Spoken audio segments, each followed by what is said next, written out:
सबसे पहले मैं आपको बता दूं कि ड्राइविंग लाइसेंस दो पार्ट में बनता है, जिसमें सबसे पहला बनता है आपका लर्नर लाइसेंस और उसके बाद आपका परमानेंट लाइसेंस जारी किया जाता है। अब इसमें आपके लिए एक गुड न्यूज यह है कि अब आप अपने लर्नर लाइसेंस को घर बैठे खुद से ही बना सकते हैं और वो भी बिना आरटीओ के। इसके लिए आप अपने मोबाइल फोन के गूगल पर टाइप करेंगे परिवहन सेवा, उसके बाद परिवहन.gov.in ये वेबसाइट आपके मोबाइल फोन की स्क्रीन पर आपको दिखाई देगी। इस पर आप क्लिक कर देंगे। परिवहन सेवा की ये वेबसाइट ओपन होने के बाद अब यहाँ पर आपको एक ऑप्शन मिलता है ड्राइवर्स लर्नर लाइसेंस, इस पर आप क्लिक कर दीजिए। अब यहाँ पर आपको सबसे पहले आपको आपका स्टेट चूज कर लेना है, लेकिन अभी ये सर्विस परिवहन सेवा ने सभी स्टेट्स में लागू नहीं की है। लर्नर लाइसेंस को अप्लाई करने के लिए जब आप अपना स्टेट चूज करेंगे तो वहीं आपको पता चल जाएगा कि आपको आरटीओ जाना पड़ेगा या घर बैठे काम हो जाएगा। अब यहाँ पे आपको अप्लाई फॉर लर्नर लाइसेंस का ये ऑप्शन मिलेगा, इस पर आप क्लिक कर दीजिए।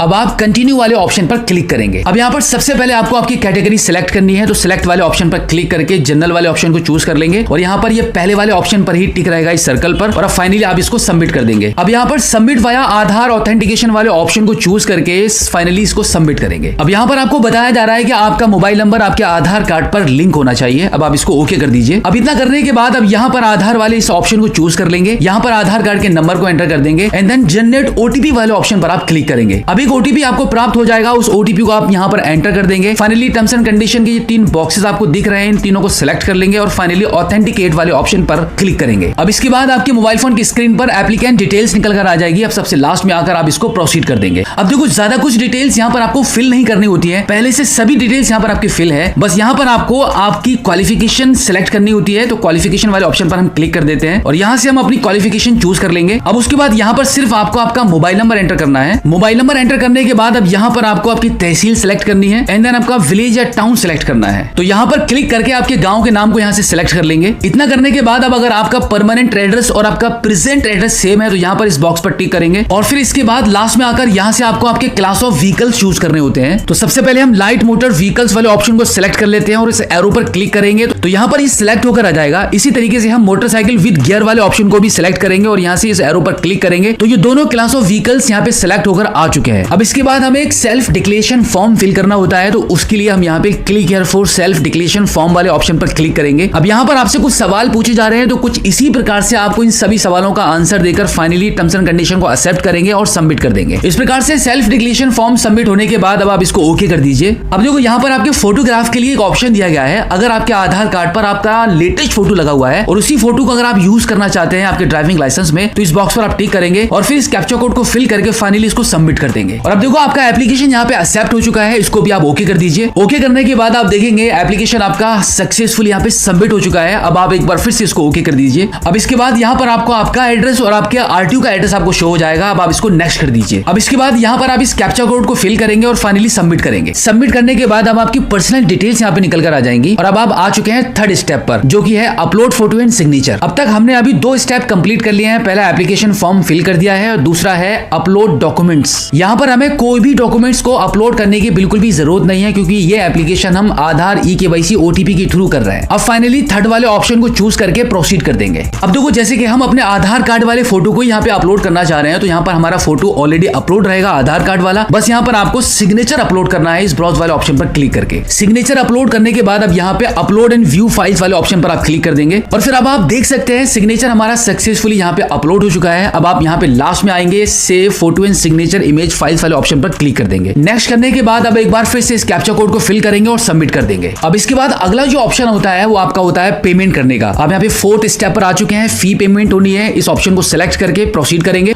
अब यहाँ पर पेमेंट करने के लिए पेमेंट गेटवे वाले ऑप्शन पर क्लिक करके कॉमन पीजीआई वाले ऑप्शन को चूज कर लेंगे और इस कैप्चा कोड को फिल करके प्रोसीड करेंगे। अब इतना करने के बाद अब यहाँ पे लास्ट में I agree to the terms and condition वाले इस बॉक्स पर टिक करेंगे और पे नाउ वाले ऑप्शन पर क्लिक कर देंगे। अब यहाँ पे थोड़ी सी प्रोसेसिंग स्टार्ट हो जाएगी। अब इसके बाद यहाँ पे सिलेक्ट पेमेंट वाले ऑप्शन पर क्लिक करके एसबीआई मल्टी बैंक पेमेंट वाले ऑप्शन को चूज करेंगे और टर्म्स एंड कंडीशन के इस बॉक्स पर टिक करके फाइनली इसको सबमिट कर देंगे। अब देखो यहाँ पर मल्टीपल ऑप्शंस आ रहे हैं पेमेंट करने के लिए, कैसे भी पेमेंट कर सकते हैं, बट हम यहाँ पर यूपीआई के माध्यम से पेमेंट करेंगे तो हम यहाँ पे यूपीआई वाले ऑप्शन को चूज कर लेते हैं। अब यहाँ पे क्यूआर कोड वाले ऑप्शन को चूज करेंगे। अब क्यूआर कोड जनरेट हो चुका है हमारे मोबाइल फोन की स्क्रीन पर, इसको हम यूपीआई एप्लीकेशन से स्कैन करके इस पेमेंट को डन कर देते हैं। तो अभी हमने अपने यूपीआई एप्लीकेशन से पेमेंट को सक्सेसफुली डन कर दिया है। अब यहाँ पे ये प्रोसेस हो रहा है, कुछ ही सेकंड्स का आपको वेट करना होता है पेमेंट कंफर्म होने के बाद। अब आप देख सकते हैं योर ट्रांजैक्शन इज सक्सेस का आपको मैसेज मिल चुका है। अब आप इसको ओके कर दीजिए। अब यहाँ पर आप कुछ ही सेकंड्स में परिवहन सेवा की वेबसाइट पर रिडायरेक्ट हो जाएंगे। आप यहाँ पे देख सकते हैं पेमेंट हमारी सक्सेसफुली डन हो चुकी है। अब आपकी इस पेमेंट रिसिप्ट को कोड डाउनलोड करने के लिए click here for print receipt वाले ऑप्शन पर आप क्लिक करेंगे। अब इस कैप्चा कोड को फिल करके गेट डिटेल्स वाले ऑप्शन पर क्लिक कर दीजिए। अब इसके बाद यहाँ से आप इसको चूज करेंगे और एक बार फिर से इस कैप्चा कोड को फिल करेंगे और प्रिंट रिसिप्ट वाले ऑप्शन पर आप क्लिक कर देंगे। और आप देख सकते हैं रिसिप्ट आपके मोबाइल फोन में डाउनलोड हो चुकी है। इसको हम ओपन कर लेते हैं। अब देखो इस रिसिप्ट का प्रिंट आउट निकलवाकर आपको अपने पास रख लेना है। अभी हमने लर्नर लाइसेंस का एप्लीकेशन यहाँ पे कंप्लीट कर दिया है, लेकिन अभी भी काम अधूरा है। इतना सब करने के बाद आपका लर्नर लाइसेंस जनरेट करने के लिए आपको एक LL टेस्ट भी देना होता है। इसके लिए वापस आप एक बार फिर से परिवहन सेवा की वेबसाइट के होम पेज पर आ जाएंगे और यहाँ पर आने के बाद आप यहाँ पे ऑनलाइन टेस्ट एंड अपॉइंटमेंट वाले ऑप्शन पर क्लिक करेंगे। अब यहाँ से आपका स्टेट चूज करेंगे। अब इसके बाद यहाँ पर आपको लास्ट में आकर ये वाला ऑनलाइन LL टेस्ट वाला ऑप्शन आपको मिल जाएगा। इस पर आप क्लिक कर देंगे। अब यहाँ पर आपका एप्लीकेशन नंबर जो आपकी पेमेंट रिसिप्ट पर लिखा हुआ होता है उस नंबर को एंटर करके इस कैप्चा कोड को फिल करते हैं और सबमिट कर देते हैं। लेकिन यहाँ पर एक काम की बात मैं आपको ये बता दूं कि ये जो ऑनलाइन LL टेस्ट होता है वो अब मोबाइल फोन के माध्यम से नहीं होता है। इसके लिए सिस्टम की जरूरत होती है, कंप्यूटर पर ही आप ये टेस्ट को क्वालिफाई कर पाते हैं। तो समझ गए आप लोग कि लर्निंग लाइसेंसेस कैसे बनाते हैं बिना RTO। So thank you, see you next time.